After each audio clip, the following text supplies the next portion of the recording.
This video is recorded in the SHONA language.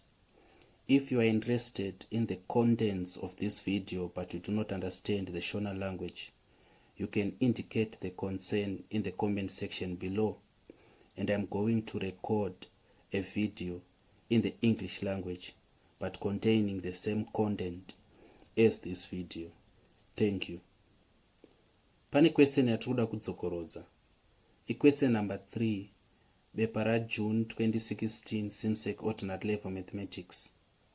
Question itamboiita but toda kuidzokorodza, toda kuita in another way. So 3a yanga ichiti, it is given that 0, 1, 8, 27 is a pattern. State the next term of the pattern. Saka maitiro atamboiita ndeaya. Tati isusu tichati 0 cubed, todat 1 cubed, 2 cubed, 3 cubed, then missing number or missing term inenge iri 4 cubed. 0 cubed is 0 times 0 times 0, kureva kuti panapa tenge tina 0. Tikati 1 cubed tiri kuti 1 times 1 times 1, which remains 1. Tikati 2 cubed tiri kuti 2 times 2 times 2, 2 times 2 ndi 4, 4 times 2 ndi 8, so it becomes 8. 3 cubed tiri kuti 3 times 3, which is 9, 9 times 3 ndi 27,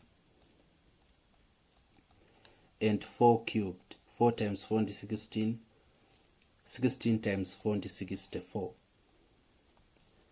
Saka answer yedu tambewana iri 64, ndo mawaniro ataita. Ngatitei this other method. Maybe I'm going to call it method number 2. Yaunogona kuita. Let us say kuti hauna kuona this pattern yekuti each term in this number pattern is cubed. Hauna kuzoona. What other method can you employ? Saka panda introduce this question pataita in our previous video, that the ideal way of solving number patterns, kutsvaga ma in between numbers, then you look for a pattern amongst or within the in between numbers. What do I mean? Saka tina 0, 1, 8, 27 ne missing term. Saka ma in between numbers tichati 1 minus 0 ndi 1, 8 minus 1 ndi 7, 27 minus 8 ndi 19. These are the in-between numbers. So patamboita in our previous video, ndati nini, there isn't an obvious pattern amongst my in-between numbers edu. Tikatarisa 17 and 19, we cannot easily or quickly notice that there is a pattern there. But a closer look shows that there is a pattern. Ngatitsvage ema in-between numbers, ema in-between numbers. So tikati 7 minus 1 ndi 6. Tikati 19 minus 7 ndi 12. Then takuchiona a relationship iripo kuti tikatsvaga ma in between numbers, ema in between numbers, 6 na 12, ma multiples are 6. So let us deal with my multiples are 6. Saka apa kana iri 6 12 zoreva kuti panapa ichava 18.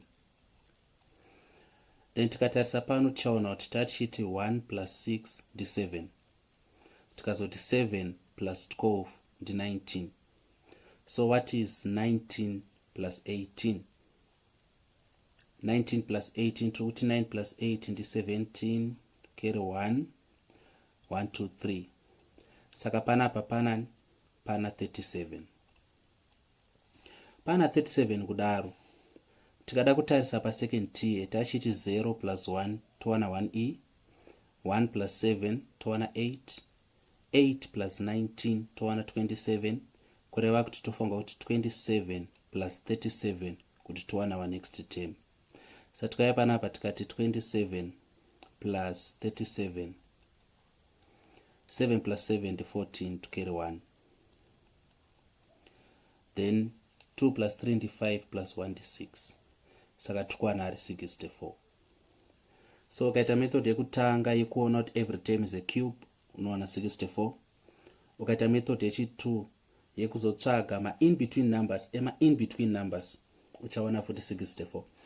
But I encourage you kushandisa method yekutanga because iyi method it's a rabbit hole.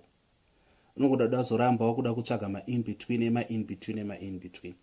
So it's not usually encouraged kudarika this second tier. It's not encouraged kutsvaga ma in between. Unofanira kutsvaga ma in between chete. Ukasaita notice a pattern outrightly, zvoreva kuti wakufanira kudi kutsvaga other patterns pama numbers acho. So this is how it is done. You have a question kuti tazviita sei? You can post the question in the comment section. You have any other O-level questions, be it Cambridge, ZIMSEC, Metric or any other paper, you can also post the questions directly to me or in the comment section. Otherwise, thank you for watching and please subscribe, share and like. Kana mabatsirika.